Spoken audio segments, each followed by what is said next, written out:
أعوذ بالله من الشيطان الرجيم.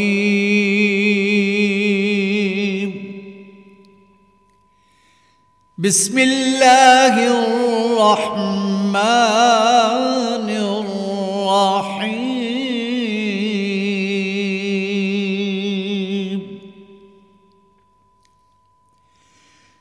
وإن طلقتموهن من قبل أن تمسوهن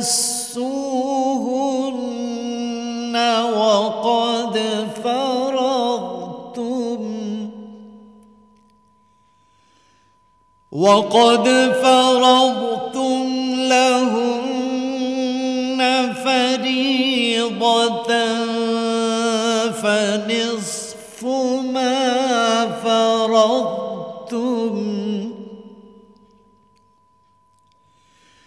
فنصف ما فرضتم إلا أن يعفون أو يعفو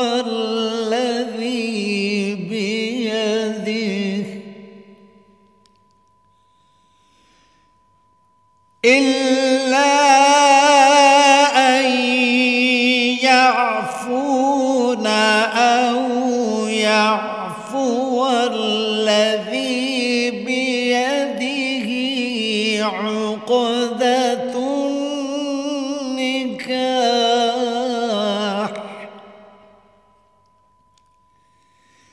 وأن تعفوا أقرب للتقوى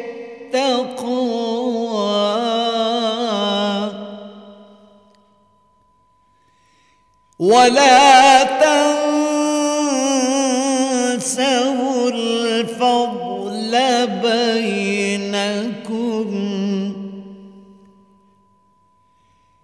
إن الله بما تعملون بصير.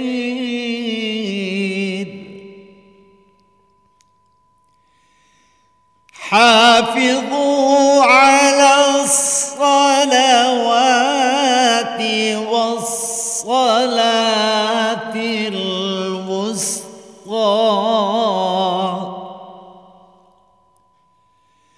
وقوموا لله قانتين.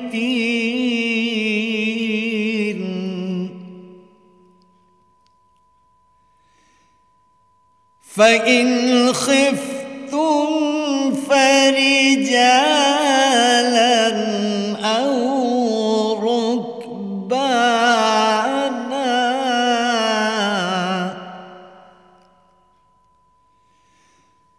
فإذا أمنتم فاذكروا الله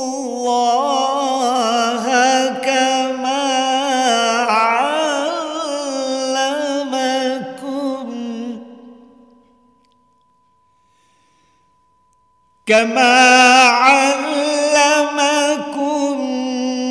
ما لم تكونوا تعلمون.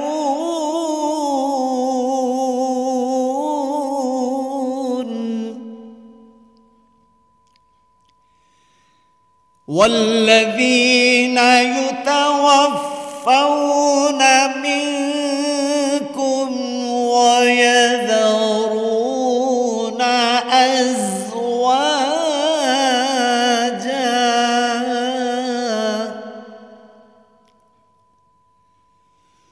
وصية لأزواجهم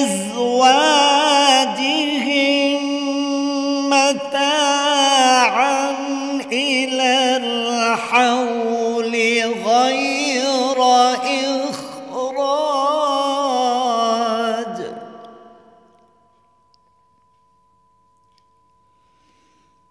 فإن خرجن فلا جناح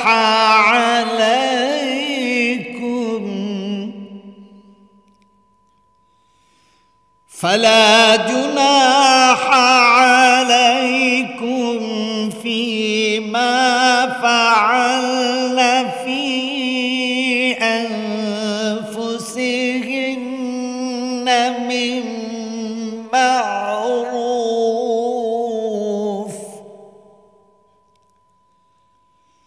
والله عزيز حكيم.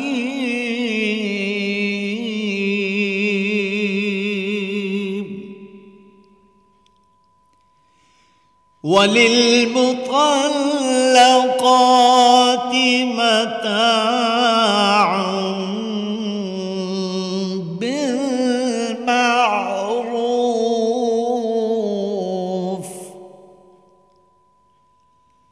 حقا على المتقين. كذلك يبين الله لكم آياته لعلكم تعقلون.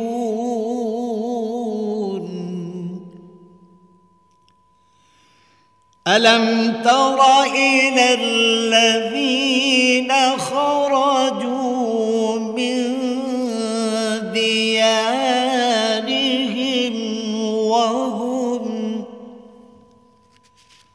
وهم ألوف حذر الموت فقال لهم الله موتوا ثم أحياهم إن الله لذو فضل على الناس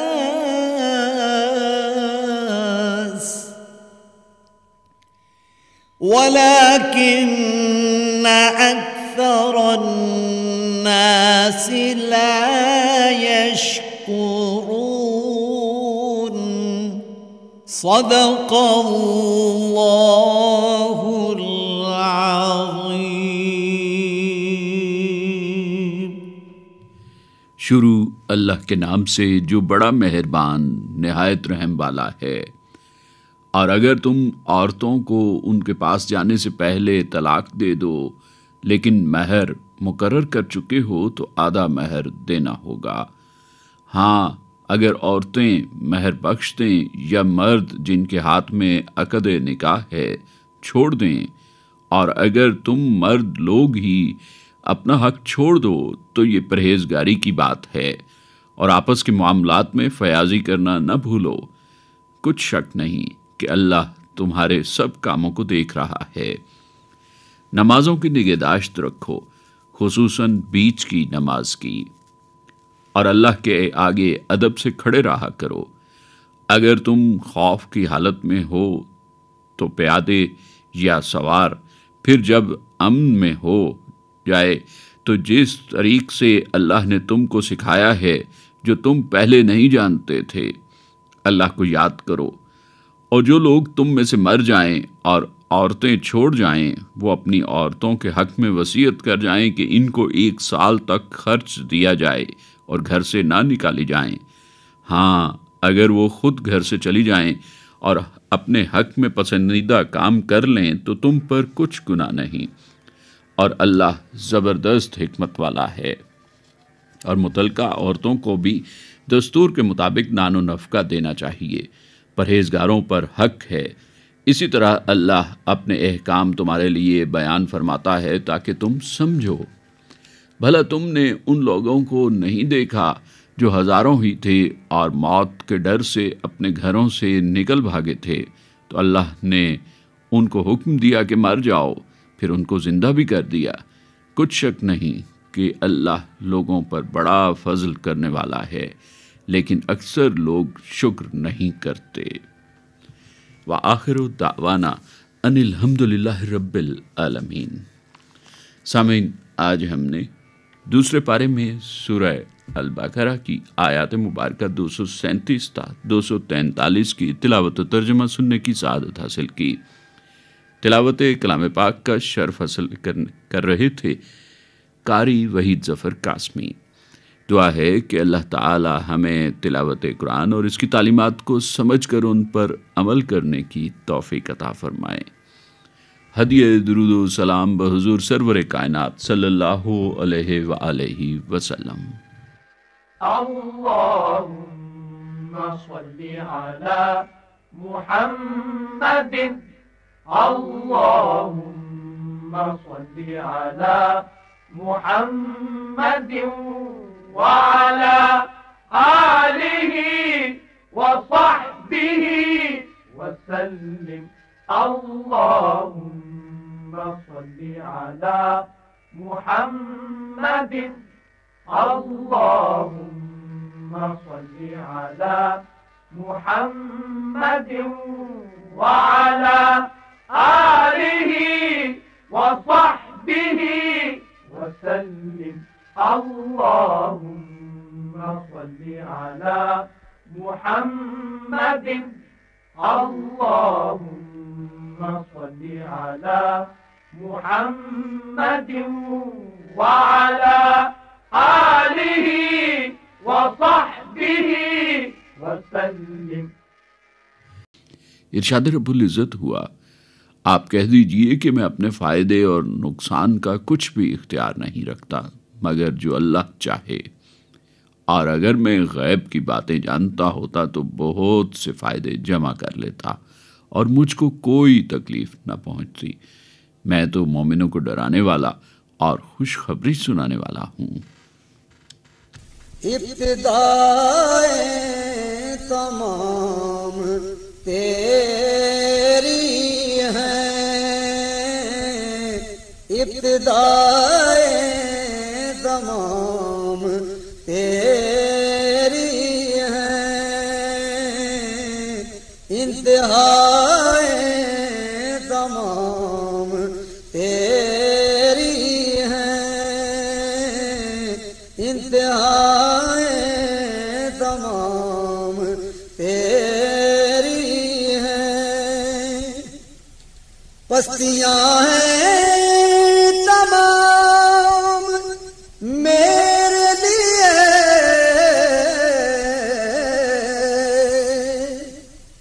پستیاں ہیں تمام میرے لیے، ارتقاء تمام تیری ہے، ارتقاء تمام تیری ہے، ابتداء تمام تیری ہے، جن سے روشن ہے دل کی تاریکی، جن سے روشن ہے دل کی تاریکی،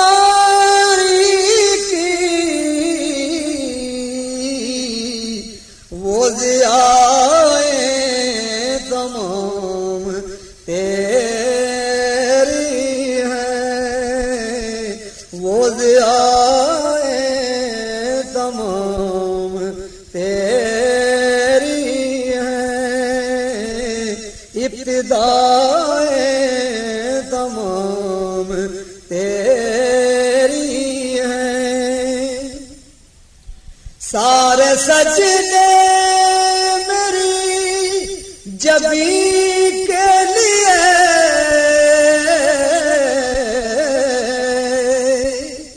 سارے سجدے میری جبی کے لیے، سارے سجدے میری جبی کے لیے،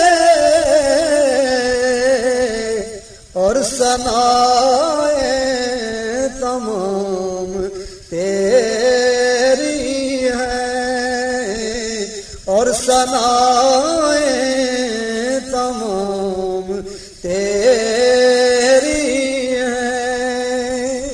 ابتدائیں تمام تیری ہیں، انتہائیں تمام تیری ہیں۔ حمد باری تعالی سامعین نبی ہم سننے کی سعادت حاصل کر رہے تھے۔ یہ حمدیہ کلام عبد الرحمن کاشف کا تھا۔ گلہائے عقیدت پیش کرنے کی سعادت حاصل کر رہے تھے محمد اختر بزمی۔ درس حدیث، آئیے سامعین تقاریر کا سلسلہ سنتے ہیں جس میں آج ہم حافظ حفظ الرحمن عثمانی کی گفتگو سن رہے ہیں۔ بسم اللہ الرحمن الرحیم، نحمدہ ونصلی علی رسولہ الکریم، اما بعد۔ حضرت عبد الرحمن ابن ابی بکرہ اپنے والد سے اور وہ نبی صلی اللہ علیہ وسلم سے روایت کرتے ہیں کہ رسول اللہ صلی اللہ علیہ وسلم نے فرمایا، عالم بن جاؤ یا متعلم بن جاؤ یا سننے والے بن جاؤ یا ان سے محبت کرنے والے بن جاؤ، اور پانچویں نہ بننا۔ ان کے علاوہ اگر پانچویں کسی طبقے سے تمہارا تعلق ہوا تو ہلاک ہو جاؤ گے۔ رسول اللہ صلی اللہ علیہ وسلم کی ذات کو اللہ تعالیٰ نے رحمت للعالمین بنایا ہے، یعنی تمام جہان والوں کے لیے رحمت۔ رسول اللہ صلی اللہ علیہ وسلم اپنے امتیوں پر بھی بڑے رحیم و کریم ہیں۔ اللہ تعالیٰ نے سورہ توبہ آیت نمبر 128 میں فرمایا، بالمؤمنین رؤوف الرحیم، یعنی آپ صلی اللہ علیہ وسلم مؤمنین پر بہت شفقت کرنے والے نہایت مہربان ہیں۔ اس وجہ سے آپ صلی اللہ علیہ وسلم کی یہ خواہش تھی کہ میرا ہر امتی علم دین سیکھے اور لوگوں کو سکھلائے، اپنی ذات سے اور دوسروں سے جہالت کی تاریکی دور کرے، علم کے ذریعے انسانیت کی خدمت کرے اور اللہ تعالیٰ کی رضا اور خوشنودی حاصل کرے۔ یہی وجہ ہے کہ آپ صلی اللہ علیہ وسلم نے حصول علم کو لازم قرار دیتے ہوئے فرمایا، طلب العلم فریضۃ علی کل مسلم، یعنی علم حاصل کرنا ہر مسلمان پر فرض ہے۔ آج کے درس میں جو حدیث پڑھی گئی ہے اس میں یہ کہا جا رہا ہے کہ کسی نہ کسی درجے میں علم سے تعلق لازمی ہونا چاہیے، یا تو انسان خود عالم بن جائے، یا علم کو سیکھنے کی طلب رکھے، یا اہل علم سے باتیں سنتا رہے، یا کم از کم اہل علم سے محبت و عقیدت کا تعلق تو لازمی رکھے۔ اور پھر فرمایا، اگر ان میں سے کوئی صورت بھی نہ ہو تو ایسی صورت میں انسان ہلاک ہو جائے گا۔ ایک دوسری حدیث میں پانچویں صورت کی وضاحت ان الفاظ میں کی گئی ہے کہ پانچویں صورت یہ ہے، تم علم اور اہل علم سے بغض رکھو۔ آج کی حدیث میں تعلیم و تعلم سے متعلق جو ترتیب بیان ہوئی ہے وہ تعلیم کی فضیلت کے بارے میں مختلف مراتب کو ظاہر کرتی ہے۔ یعنی سب سے افضل صورت تو یہ ہے کہ انسان خود عالم بن جائے، اس لیے کہ عالم نہ صرف اپنے آپ کو ہلاکت و گمراہی سے بچاتا ہے بلکہ معاشرے کے لیے چراغ کی صورت بنتا ہے اور بے شمار لوگوں کے لیے ہدایت اور رہنمائی کا ذریعہ بن جاتا ہے۔ حاملین علم کی قرآن و حدیث میں بڑی فضیلت بیان کی گئی ہے اور انہیں دنیا و آخرت کی بشارتوں سے نوازا گیا ہے۔ جامع ترمذی میں حضرت ابو امامہ رضی اللہ عنہ سے روایت ہے کہ رسول اللہ صلی اللہ علیہ وسلم نے فرمایا، ایک عالم کی برتری ایک عبادت گزار پر ایسی ہے جیسے میری یعنی رسول اللہ صلی اللہ علیہ وسلم کی فضیلت تم میں سے کسی ادنا شخص پر ہے۔ دوسرا طبقہ جس کا ذکر آج کی حدیث میں ہے وہ علم کے طلبگاروں کا ہے۔ انسان کو ہمیشہ علم کے حصول کے لیے کوشاں رہنا چاہیے اور اس کے لیے عمر، زمانے اور وقت کی کوئی قید نہیں ہے۔ ایک موقع پر آپ صلی اللہ علیہ وسلم نے ارشاد فرمایا، اطلب العلم من المہد الی اللحد، یعنی مہد یعنی ماں کی گود سے لحد یعنی قبر تک علم حاصل کرو۔ مطلب یہ کہ ساری عمر علم کے طالب رہو۔ ایک انسان جب علم سے بے بہرہ رہے گا تو وہ عمل سے بھی محروم رہے گا۔ سنن ابی داؤد میں حضرت ابی درداء رضی اللہ عنہ سے روایت موجود ہے، وہ فرماتے ہیں کہ میں نے رسول اللہ صلی اللہ علیہ وسلم کو فرماتے ہوئے سنا، جو شخص علم حاصل کرنے کے لیے کسی راستے پر چلتا ہے تو اللہ تعالیٰ اس کی بدولت اسے جنت کے راستوں میں سے ایک راستے پر چلا دیتے ہیں۔ ایک اور موقع پر آپ صلی اللہ علیہ وسلم نے فرمایا، جو شخص علم حاصل کرنے کے لیے نکلا وہ اللہ کے راستے میں ہے جب تک کہ وہ واپس لوٹ نہ آئے۔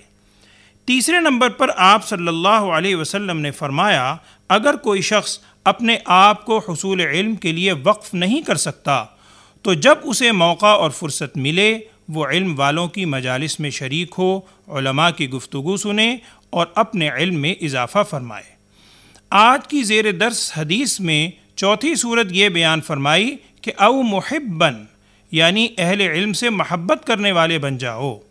سورہ فاطر آیت نمبر 28 میں اللہ تعالیٰ کا ارشاد ہے، انما یخشی اللہ من عبادہ العلماء، بے شک اللہ تعالیٰ سے اس کے بندوں میں سے صرف علماء یعنی جاننے والے ہی ڈرتے ہیں۔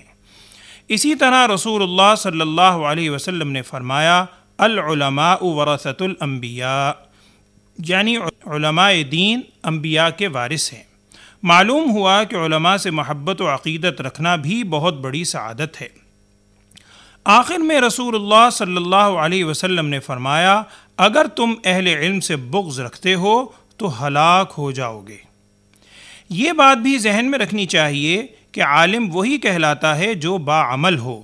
چنانچہ ایک مرتبہ حضرت عمر فاروق رضی اللہ عنہ نے کعب احبار سے پوچھا کہ اہل علم یعنی علماء سے کون لوگ مراد ہیں؟ حضرت کعب نے جواب دیا، جو اپنے علم پر عمل کرتے ہیں۔ حضرت عمر رضی اللہ عنہ نے پوچھا کہ کیا علماء کے دلوں سے علم کو کوئی چیز نکال بھی سکتی ہے؟ حضرت کعب نے فرمایا، طمع اور لالچ، یہ چیز دلوں سے علم کو ختم کر دیتی ہے۔ اللہ تعالیٰ سے دعا ہے کہ اللہ تعالیٰ ہمیں بھی کسی نہ کسی درجے میں علم سے وابستگی عطا فرمائے اور اسے رسول اللہ صلی اللہ علیہ وسلم کے اسوہ حسنہ کے مطابق نبھانے کی توفیق عطا فرمائے، آمین یا رب العالمین۔ وآخر دعوانا ان الحمد للہ رب العالمین۔ درس حدیث تقاریر کا سلسلہ سامعین ابھی ہم سن رہے تھے، جس میں آج ہم نے حافظ حفظ الرحمان عثمانی کی گفتگو سنی۔ آئینہ ذات خدا نور جمال مصطفیٰ ہے، مطلع نور الہدا قدر کمال مصطفیٰ ہے، مطلع نور الہدا قدر کمال مصطفیٰ،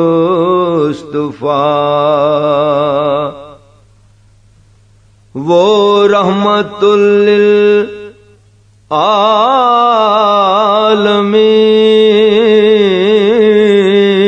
للعالمین برحق شفیع المذنبین، وہ رحمت للعالمین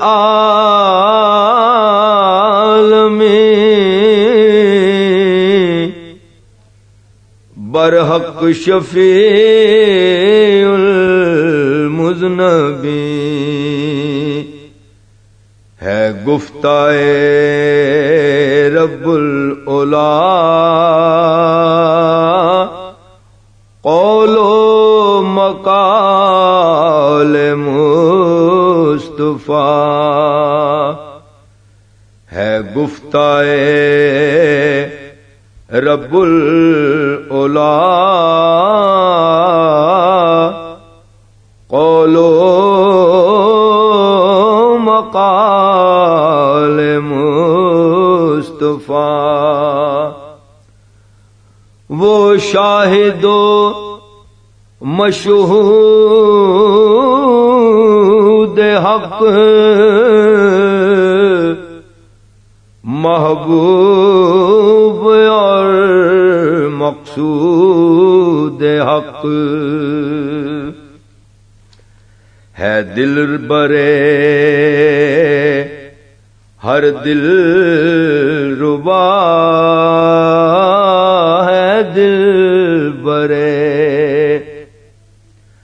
ہر دل ربا اب روح لال مصطفیٰ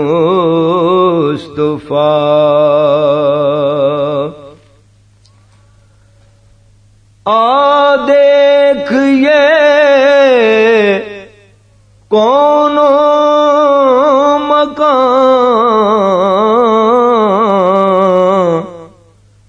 سطح زمین و آسمان ہے پرتوے نور خدا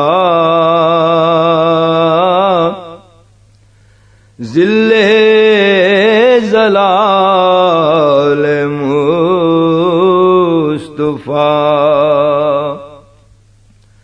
ہے پرتوے نور خدا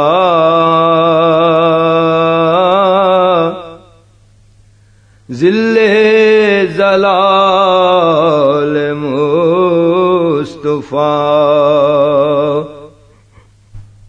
وحدت کا ہے شرح و بیان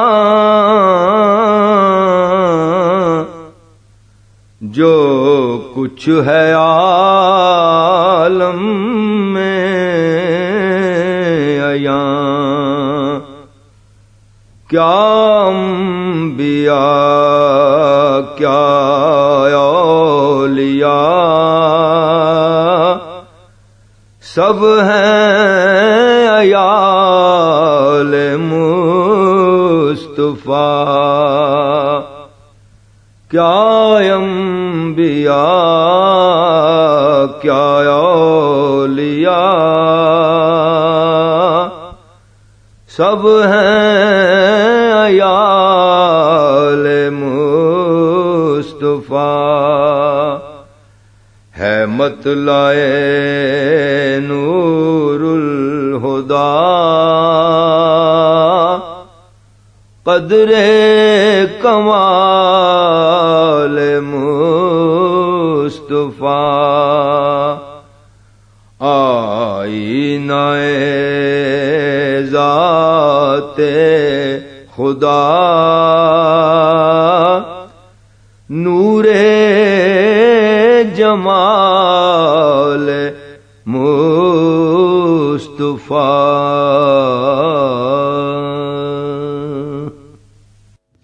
گلہائے عقیدت پر حضور سرور کائنات صلی اللہ علیہ وآلہ وسلم پیش کرنے کی سعادت حاصل کر رہے تھے محمد اشرف چشتی۔ یہ نعتیہ کلام میاں کریم اللہ کا تھا۔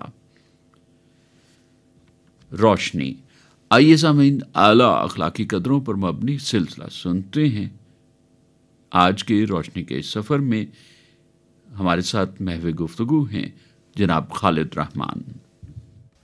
اپنا ذاتی تجربہ بیان کرتے ہوئے بولے، ہماری پہلی بیٹی کی پیدائش آپریشن کے ذریعے ہوئی۔ اس کے بعد فوری طور پر بہت سی پیچیدگیوں کا سامنا کرنا پڑا، یہاں تک کہ ہنگامی صورتحال پیدا ہو گئی اور زچہ کو بے ہوشی کی کیفیت میں ایک دوسرے بڑے ہسپتال میں لے جانا پڑا۔ آپریشن کیوں کرنا پڑا اور کیا یہ فیصلہ واقعی ضروری اور بروقت تھا، اس بارے میں اب بھی یقین کے ساتھ کچھ کہنا مشکل ہے۔ تاہم یہ خیال ضرور آتا رہا کہ جس مقامی ہسپتال میں کیس کرایا تھا شاید وہاں کے عملے کی لاپرواہی پیچیدگیوں کا سبب بنی ہو۔ اس بار ضرورت پیش آئی تو شہر کے بڑے پرائیویٹ ہسپتالوں میں سے ایک کا انتخاب کیا۔ چھوٹے ہسپتالوں میں بالعموم سینئر سطح کے ایک دو ڈاکٹر ہی ہوتے ہیں، یہاں ڈاکٹروں کے پینل میں سے اپنے اطمینان کے مطابق کسی بھی ڈاکٹر کا انتخاب کیا جا سکتا تھا۔ معمول کے مطابق معائنے کا سلسلہ جاری رہا، لیکن جو پیدائش کی متوقع تاریخ قریب آ رہی تھی، ہسپتال اور اس سے بھی زیادہ ڈاکٹر کے بارے میں اطمینان متاثر ہو رہا تھا۔ وجہ ڈاکٹر کا رویہ تھا۔ ولادت میں اب کم و بیش 5 ہفتے باقی تھے۔ معمول کے ایک وزٹ کے دوران ڈاکٹر نے مشورہ دیا کہ آپ کے لیے ضروری ہے کہ ولادت آپریشن کے ذریعے ہی کرائیں۔ اس کے لیے بہت سے دلائل بھی انہوں نے دیے۔ میاں بیوی ابھی گومگو کے عالم میں تھے کہ کیا جواب دیں، لیکن اس دوران ہی ڈاکٹر صاحبہ مشورہ آگے بڑھاتے ہوئے بولیں بلکہ بہتر ہے آپریشن فوراً ہی کرا لیں۔ پھر تنبیہ کی کہ تاخیر سے پیچیدگی بڑھتی چلی جائے گی۔ یہ محض مشورہ ہی نہیں تھا بلکہ ڈاکٹر صاحبہ زیر تربیت پوسٹ گریجویٹ طالبات کے ساتھ باہم گفتگو میں کیس کے بارے میں مختلف خدشات کا اظہار کرتے ہوئے ایک ایسا ماحول بنا رہی تھیں کہ زچہ اور ان کا شوہر گفتگو سن لے اور بس فوراً ہی فیصلہ کر ڈالے۔ بولے ہمیں نہ صرف یہ کہ اطمینان نہ ہوا بلکہ ڈاکٹر صاحبہ کا رویہ کسی قدر مشکوک محسوس ہوا۔ ابھی 5 ہفتے باقی ہیں، بظاہر کوئی بڑی پیچیدگی بھی نہیں، پھر یہ آپریشن کے لیے اس قدر اصرار کیوں کیے جا رہے ہیں؟ ہم نے ان سے معذرت کی کہ ہم مشاورت کے بعد رابطہ کریں گے۔ در حقیقت ہم اس نتیجے پر پہنچ رہے تھے کہ خاتون ڈاکٹر کا طرز عمل پیشہ ورانہ دیانت پر مبنی نہیں ہے۔ اگلے روز اسی ہسپتال میں پینل پر موجود دوسری ماہر سے رابطہ کیا۔ تمام رپورٹیں دیکھنے اور جسمانی معائنے کے بعد انہوں نے انتظار کرنے کا مشورہ دیا۔ ان کا کہنا تھا کہ ابھی 5 ہفتے باقی ہیں، آپ فلاں چیزوں کا خیال رکھیں، امید ہے کہ بالکل نارمل ولادت ہو جائے گی، اور اگر خدا نہ خواستہ کوئی مسئلہ پیدا ہوا تو آپریشن کا موقع تو پھر بھی موجود رہے گا۔ وقت قریب آنے پر انہوں نے مزید تسلی دی اور یہ بھی واضح کیا کہ دردیں شروع ہوں تو گھبرانے اور فوراً ہسپتال کی طرف دوڑنے کی بجائے اس وقت تک انتظار کریں جب تک درد برداشت کر سکتی ہیں۔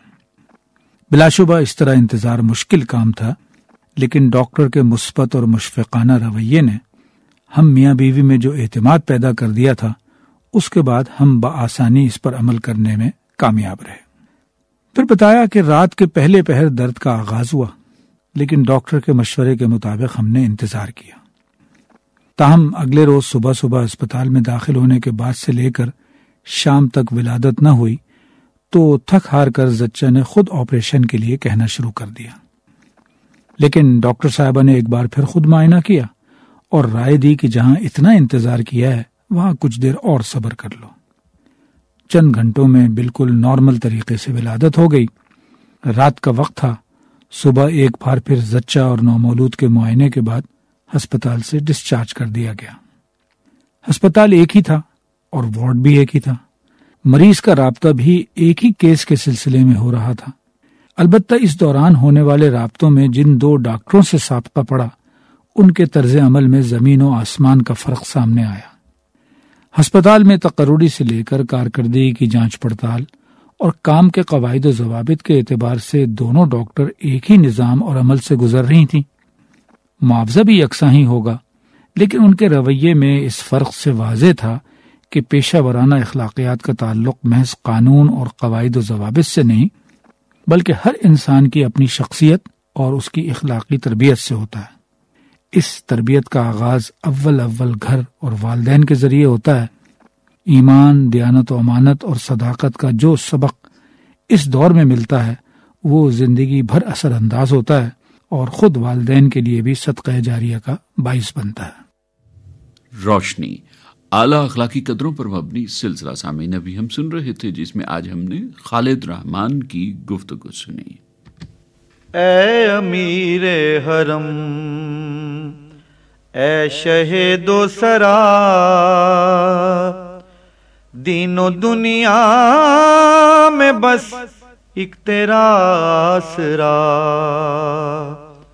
اے امیر حرم، اے شہید و سرا، دین و دنیا میں بس ایک تیرا آسرا۔ خواب ہستی کی لاریب تعبیر ہے،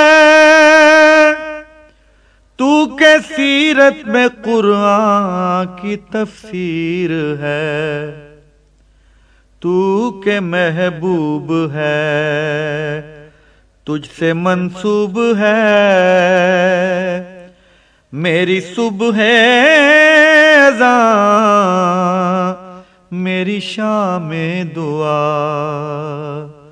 اے امیر حرم، اے شہید و سرا۔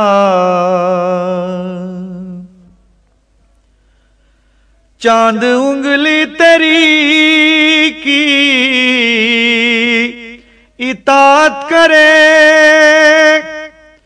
آسماں تیرے قدموں میں سر کو دھرے، تو جالوں کا گھر روشنی سر بسر، مہر و ماہ نے تیرے در پہ پانی بھرا، اے امیر حرم، اے شہید و سرا، اس طرف اوج پر میری تشنہ لبی، اس طرف جوش پر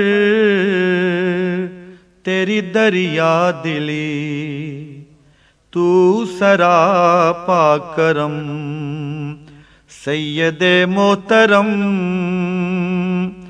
میں طلب ہی طلب تو عطا ہی عطا، اے امیر حرم، اے شہید و سرا،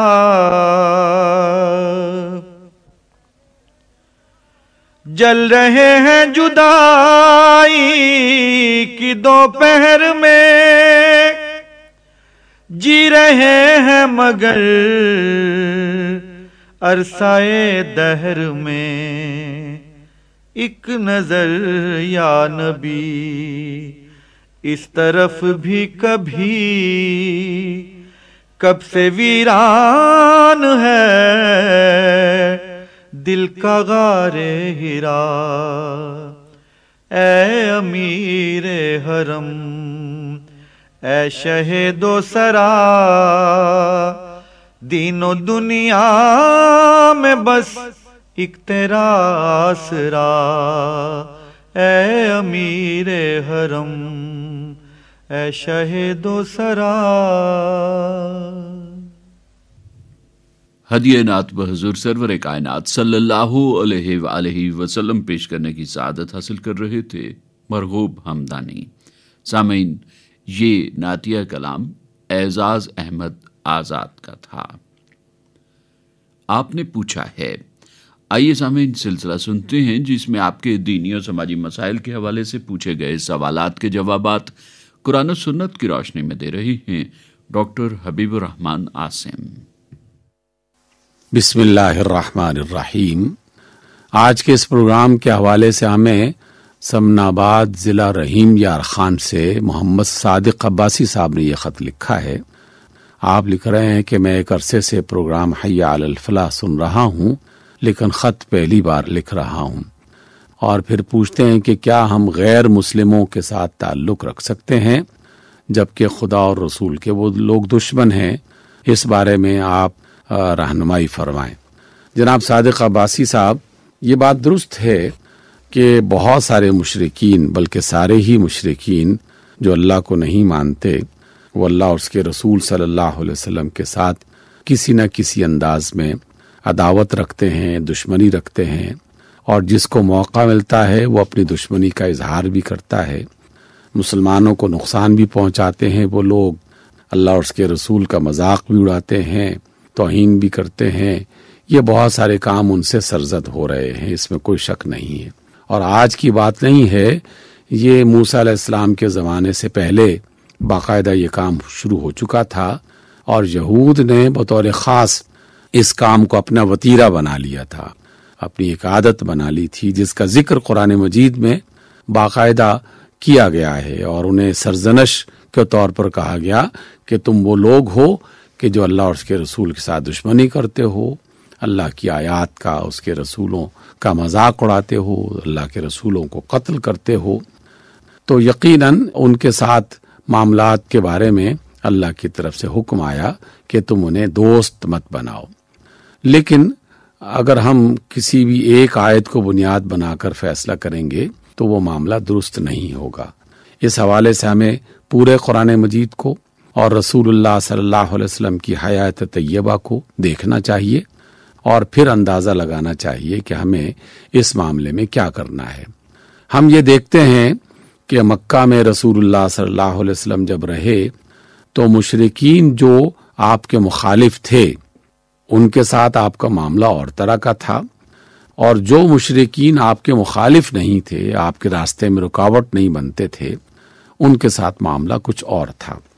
اسی طریقے سے جب آپ مدینہ منورہ میں تشریف لے گئے تو وہاں یہودیوں سے باقاعدہ معاہدے ہوئے، عیسائیوں کے ساتھ معاہدے ہوئے، کچھ مشرکین کے ساتھ بھی معاہدے ہوئے۔ ان معاہدوں کی روشنی میں ان کے ساتھ لین دین جاری رہا، معاملات بھی آگے بڑھتے رہے، جب تک کہ وہ لوگ ان معاہدوں کے پابند رہے۔ رسول اللہ صلی اللہ علیہ وسلم نے نہ ان کے خلاف تلوار اٹھائی اور نہ ہی ان کے خلاف کوئی ایسا ایکشن لیا کہ جس کی وجہ سے یہ کہا جا سکتا ہو کہ اللہ کے رسول صلی اللہ علیہ وسلم نے ان سے ہر طرح کا تعلق توڑ لیا تھا۔ البتہ قرآن مجید میں دوستی کا جو لفظ استعمال کیا گیا ہے کہ ان سے دوستی مت کرو، تو اس کا تمام مفسرین کے ہاں ایک ہی معنی اور مفہوم ہے، وہ یہ کہ جب بھی مشرکین اور خاص طور پر یہود و نصارہ کے ساتھ دوستی کی جائے گی تو دوستی کا تقاضا ہوتا ہے کہ آدمی پھر ان کے نہ صرف غم اور خوشی میں شریک ہوتا ہے بلکہ آہستہ آہستہ ان کے کلچر کو بھی اختیار کر لیتا ہے، ان کا طور طریقہ بھی اپنانے لگتا ہے، اور آہستہ آہستہ وہ نوبت بھی آ جاتی ہے کہ جو چیز اللہ کے نزدیک اور اس کے رسول کے نزدیک حرام ہے، بہت سارے مسلمان اس میں بھی مبتلا ہو جاتے ہیں۔ اور اگر ہم مثالیں تلاش کرنا چاہیں تو ہمیں اپنے ملک میں کم لیکن آس پاس کے دیگر ممالک میں اس کی بہت ساری مثالیں مل جائیں گی کہ بہت سارے ایسے مسلمان جنہوں نے ہندوؤں سے دوستی کی اور دوستی کو اس درجے تک پہنچا دیا کہ ان کی خواتین سے شادی کی گئی، ان کے کلچر کو اپنایا گیا، پھر جو وہ حرام کام کرتے تھے وہی حرام کام یہ بھی کرنے لگ گئے، شراب پینا، بدکاری کرنا، سود کے معاملات کو آگے بڑھانا یہ بھی شروع ہو گیا، حتیٰ کہ مندروں میں جا کر اور بتوں کے سامنے سر جھکا کر اور اپنی منتیں وغیرہ ماننے کا کام بھی بعض لوگوں نے اختیار کر لیا۔ تو ایسی دوستی سے اللہ تعالیٰ نے اور اس کے رسول نے منع کیا ہے۔ البتہ دنیا کے دیگر معاملات جو ہیں، جیسے کوئی کاروبار کرنا ہے، کسی یہودی سے، عیسائی سے، ہندو سے، سکھ سے، غیر مسلم سے کوئی چیز خریدنی ہے یا اسے کوئی چیز بیچنی ہے، کسی کے غم میں شریک ہونا ہے، کسی کی خوشی میں اس کو مبارکباد دینی ہے، جو زندگی کے روزمرہ عام انسانی معاملات ہوتے ہیں، ان معاملات میں قطعی طور پر ان سے الگ رہنے کی ضرورت نہیں ہے، اور نہ ہی اس میں اللہ تعالیٰ کا یہ حکم ہے کہ خواہ ہر ایک کا دشمن بن جاؤ اور ہر ایک کے ساتھ دشمنی اختیار کرتے ہوئے ان سے الگ ہو جاؤ، بلکہ صرف اس دوستی سے منع کیا گیا ہے جس میں ایک مسلمان شرک کرنے لگے، بدکاری کرنے لگے، حرام کاموں میں شریک ہونے لگے، ان کے کلچر کو اس طرح اپنانے لگے کہ مسلم اور غیر مسلم میں امتیاز ختم ہو جائے اور اس کے اندر فرق ختم ہو جائے، تو وہ والی دوستی اللہ اور اس کے رسول صلی اللہ علیہ وسلم کی طرف سے منع کی گئی ہے۔ اس کے علاوہ اپنے ملک اور اپنی ملت کے راز ایسے لوگوں تک پہنچانا، ان سے بات شیئر کرنا جس سے آپ کے ملک کو، آپ کی قوم کو اور امت کو نقصان پہنچ سکتا ہو اور عقیدے کو، دین کو خراب ہونے کا اس میں امکان موجود ہو، تو اس چیز میں یقیناً احتیاط برتنی چاہیے۔ ہم یہ بات سیرت طیبہ میں پڑھتے ہیں کہ رسول اللہ صلی اللہ علیہ وسلم نے جن یہودیوں سے معاہدے کیے، جب تک معاہدے برقرار رہے اس وقت تک کسی سے کوئی نہ لڑائی کی گئی، نہ جنگ کی گئی، نہ انہیں بستی سے نکالا گیا، نہ انہیں کاروبار کرنے سے منع کیا گیا۔ لیکن جن لوگوں نے مخالفت کی، جنگ کی، تلوار اٹھائی، تو اس کے مقابلے میں بھی رسول اللہ صلی اللہ علیہ وسلم نے جہاد کیا اور ان کا مقابلہ کیا۔ لیکن جو لوگ یہ کام نہیں کر رہے تھے، جنہوں نے ہتھیار پھینک دیے تھے، جنہوں نے صلح اور امن کے ساتھ مدینہ منورہ میں رہنے کا ارادہ کر لیا تھا، تو اللہ کے رسول صلی اللہ علیہ وسلم نے اپنے وصال تک ان کو نہیں نکالا، بلکہ ہمیں یہ روایات میں بات ملتی ہے کہ آپ علیہ الصلوۃ والسلام کی ایک زرہ وصال کے موقع پر بھی ایک یہودی کے ہاں گروی رکھی ہوئی تھی۔ گروی رکھنے کا مطلب یہ ہے کہ آپ نے وہ زرہ اس کو دی تھی اور اس کے بدلے میں کچھ مال لیا ہوگا، گھر کی ضرورت کی کچھ چیزیں اس سے لی ہوں گی، کیونکہ زیادہ تر یہودی تجارت کیا کرتے تھے، مالدار بھی تھے۔ تو اس اعتبار سے جو روزمرہ کے معاملات ہیں ان کو اختیار کرنے میں کوئی حرج نہیں ہے، اور وہ جو غیر مسلم ہمارے ملک میں رہتے ہیں ان کے ساتھ اس نے سلوک کرنا، اچھا برتاؤ کرنا، ان کے غموں میں شریک ہونا، ان کی خوشیوں میں جو ہے وہ ان کا ہاتھ بٹانا، یہ تمام چیزیں جائز ہیں، کاروبار لین دین ہو سکتا ہے، اس میں کوئی حرج نہیں ہے۔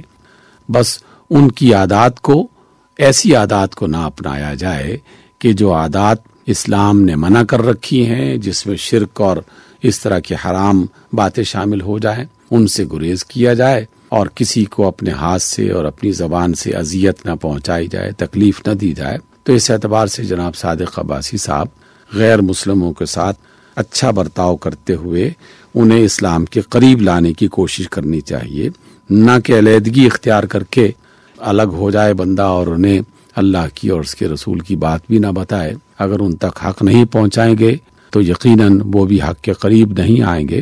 اس لیے اپنی ذمہ داری پوری کرتے ہوئے دنیا کے معاملات میں ان کے ساتھ تعلق قائم کیا جا سکتا ہے۔ آپ نے پوچھا ہے سلسلہ سامعین ابھی ہم سن رہے تھے جس میں آپ کے دینی و سماجی مسائل کے حوالے سے پوچھے گئے سوالات کے جوابات قرآن و سنت کی روشنی میں دے رہے تھے ڈاکٹر حبیب الرحمان عاصم۔ سامعین، آپ اپنے دینی و سماجی مسائل کا حل جان سکتے ہیں۔ اس کے لیے آپ اپنے مسائل، اپنے سوالات بھیجیے ہمیں بذریعہ خط، اور خط لکھنے کے لیے ہمارا پتہ ہے انچارج پروگرام حیا علی الفلاح، معرفت اسٹیشن ڈائریکٹر، ریڈیو پاکستان، اسلام آباد۔ قرآن حکیم اور ہماری زندگی۔ آئیے سامعین سلسلہ سنتے ہیں جس میں آج ہم سورہ آراف کی آیات مبارکہ 35 اور 36 میں بیان مضامین کے حوالے سے گفتگو سن رہے ہیں۔ مقرر ہیں ڈاکٹر مفتی خلیل الرحمان۔ الحمد للہ رب العالمین، والصلاة والسلام علی رسولہ الکریم سیدنا و مولانا محمد وعلی آلہ وصحبہ اجمعین، اما بعد، فاعوذ باللہ من الشیطان الرجیم، بسم اللہ الرحمن الرحیم، یا بنی آدم اما یأتینکم رسل منکم یقصون علیکم آیاتی فمن اتقى وأصلح فلا خوف عليهم ولا هم يحزنون والذين كذبوا بآياتنا واستكبروا عنها أولئك أصحاب النار هم فيها خالدون۔ صدق اللہ العظیم۔ چند الفاظ اور ان کے معانی۔ یقصون پڑھ کر سنائیں گے، یحزنون وہ غمگین ہوں گے، استکبروا انہوں نے تکبر کیا، خالدون ہمیشہ ہمیشہ رہنے والے۔ ان آیات مبارکہ کا ترجمہ۔ اللہ تعالیٰ جل شانہ نے انسان کو پیدا کرتے وقت ہی یہ تنبیہ کر دی تھی کہ اے آدم کے بیٹوں اور بیٹیوں، اگر تمہارے پاس تم ہی میں سے کچھ پیغمبر آئیں جو تمہیں میری آیتیں پڑھ کر سنائیں، تو جو لوگ تقوی اختیار کریں گے اور اپنی اصلاح کر لیں گے ان پر نہ کوئی خوف طاری ہوگا اور نہ وہ غمگین ہوں گے۔ اور جنہوں نے ہماری آیتوں کو جھٹلایا ہے اور تکبر کے ساتھ ان سے منہ موڑا ہے، وہ لوگ دوزخ کے باسی ہیں، وہ اس میں ہمیشہ ہمیشہ رہیں گے۔ سامعین کرام، ابھی ہم نے سورہ آراف کی آیت نمبر 35 اور 36 کی تلاوت سنی اور ان آیت مبارکہ کا ترجمہ سنا۔ یہ آیات اس اعتبار سے کہ جب اللہ جل شانہ نے آدم علیہ السلام کو زمین پر اترنے کا حکم دیا تو پوری اولاد آدم کو یہ نصیحت فرما دی کہ دیکھو، جب میرے پیغمبر تمہارے پاس آئیں اور وہ میری آیات تم پر تلاوت کریں اور میرے احکام تمہیں بیان کریں تو تم نے ان کو قبول کرنا ہے، کیونکہ جتنی بھی آیات پیغمبر لے کر آتے ہیں وہ اللہ جل شانہ کے پیغامات ہوتے ہیں جو اس کی مخلوق تک پیغمبر پہنچاتے ہیں۔ اب ہر پیغمبر کی امت کا یہ فرض ہوتا ہے کہ وہ اپنے پیغمبر کی بات کو سنے، سمجھے اور اس پر عمل کرے۔ چنانچہ وہ لوگ جو اپنے پیغمبر کی بات کو سنیں گے، سمجھیں گے اور اس پر عمل کریں گے تو اللہ تعالیٰ جل شانہ ان کو انعامات سے نوازیں گے،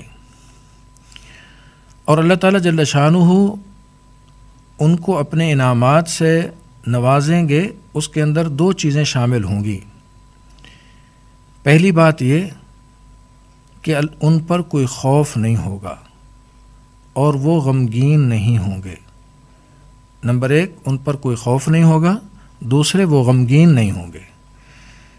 یہ پروانے در حقیقت اس چیز پر ملتے ہیں کہ جب ایک مومن بندہ اپنے دل میں اللہ تعالیٰ جل شانہ کی محبت بسا لیتا ہے اور اللہ تعالیٰ جل شانہ کی عظمت اپنے دل میں بسا لیتا ہے اور اس کا تقدس ہر وقت اس مومن کے دل میں رہتا ہے تو پھر اس کی برکات اس کے اعمال میں ظاہر ہوتی ہیں۔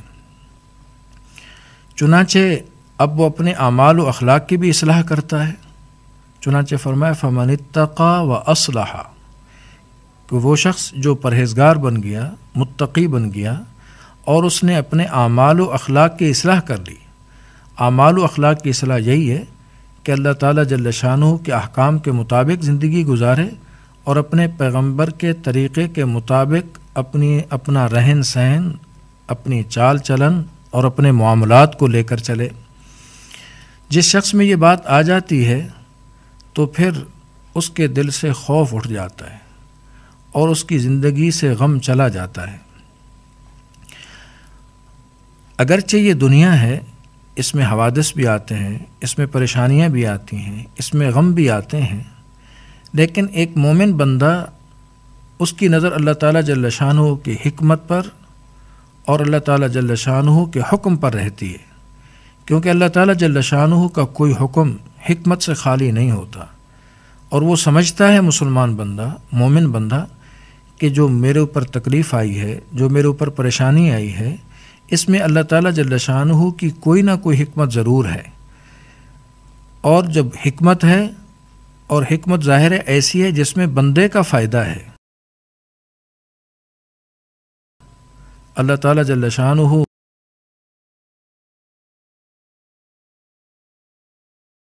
کو ہے، اگر کوئی پریشانی آ رہی ہے، کوئی دکھ آ رہا ہے، وہ بھی بندے کی اصلاح کے لیے آ رہا ہے، اس کے فائدے کے لیے۔ جب یہ سوچ اس کا غم نہیں رہتا،